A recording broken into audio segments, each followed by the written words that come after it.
Why do some talented people reach their potential while others do not?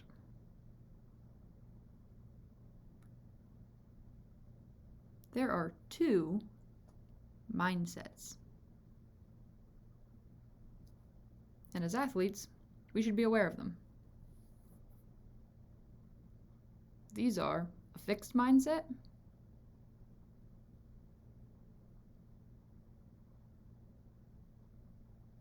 or a growth mindset.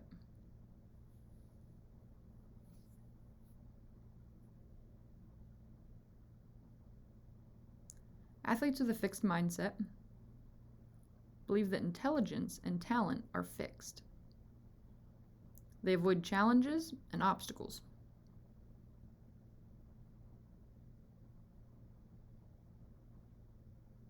People with a fixed mindset typically don't fulfill their full potential and will give up easily.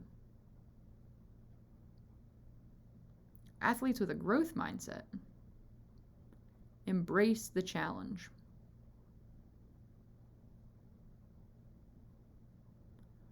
They're resilient and they work hard to learn more.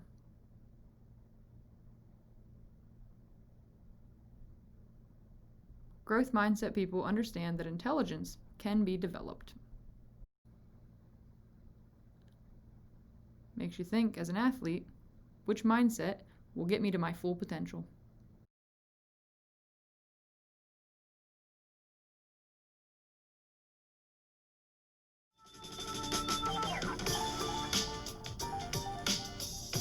So check this out. Carol Dweck and her colleagues wanted to look into the impacts that praise had on children's development. So what they did is they took over 400 fifth grade students from all across the nation, and they did a really simple yet interesting study. Here's how it went down. They gave all the kids a really easy non-verbal IQ test. There were 10 questions, and at the end of the test, they praised all the children in one of two ways. The first group was praised for their intelligence. So they said, "Wow, great job, you must be really smart at this." Now the second group was praised for their effort. So they said, "Wow, great job, you must have worked really hard at this." Now this is a really subtle difference, but the impact it had is incredible. So after praising the kids and getting them divided up into the two groups, they gave them all an option for their next test. The first option was, hey, this next test is going to be a little bit harder, but it's going to be a great opportunity to learn and grow. Now the second option was, this next test will be similar to the first and you will surely do well on it. Now the interesting thing is, out of the group that was praised for their intelligence, 67% of them chose the easier option, while 92% of the kids who were praised for their effort chose the harder test. This is unbelievable to think about, how just the subtle difference in the way that they were praised had such an impact. Carol Dweck explains why this happens. The child or adult hears, oh, you think I'm brilliant and talented. That's why you admire me. That's why you value me. I better not do anything that will disprove this evaluation. As a result, they enter a fixed mindset, they play it safe in the future, and they limit the growth of their talents. Whereas focusing on the strategies they use, the way they're stretching themselves and taking on hard tasks, the intense practice they're doing, those are the kinds of things that say to a child or an older athlete, it's about the process of growth. As a result, they don't feel, oh, if I make a mistake, you won't think I'm talented. They think, oh, if I don't take on hard things and stick to them, I'm not going to grow. Next, Dweck and her colleagues gave all the kids a really difficult test. It was one that they would surely fail, but they wanted to look at how the different kids attacked this challenge. Dweck noticed that the group that was praised for effort worked harder, longer, and actually enjoyed this test more than the group that was praised for their intelligence. This group got really frustrated with this test and had the tendency to give up early. After this artificially induced failure round, all of the kids were given a third and final test. Now this test was the same level of difficulty as the first one, But check out the results.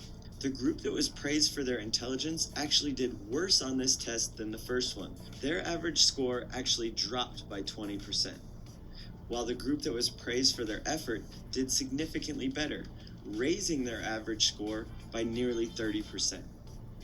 This is a 50% difference in performance that was caused by a few subtle differences in the way that they were praised. This study shows how praise can either make or break a child's development. I mean, we all do it. We all want to be positive with the children we work with, so teachers, coaches, parents are always looking for ways to support their kids and tend to praise them quite a bit.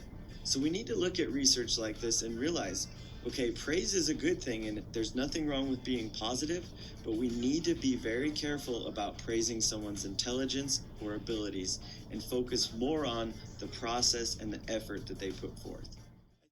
Now that we've learned about growth mindsets and how it helps us succeed as athletes, let's look at goal setting and how we can use our growth mindset to achieve our goals. It's an acronym. It goes like this: specific, measurable, actionable, realistic, timely. Because look, you can wish all you want and say, one day I'm gonna go to the moon, and you can want that like your life depended on it.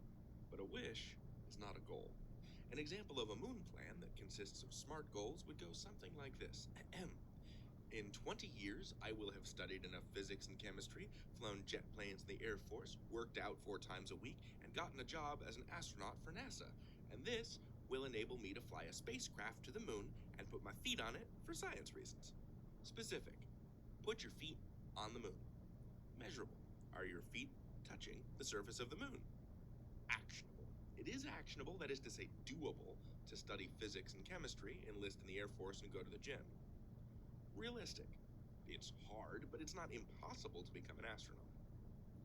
Timely. Here's where more realism kicks in. You won't be able to go to the moon as an astronaut overnight.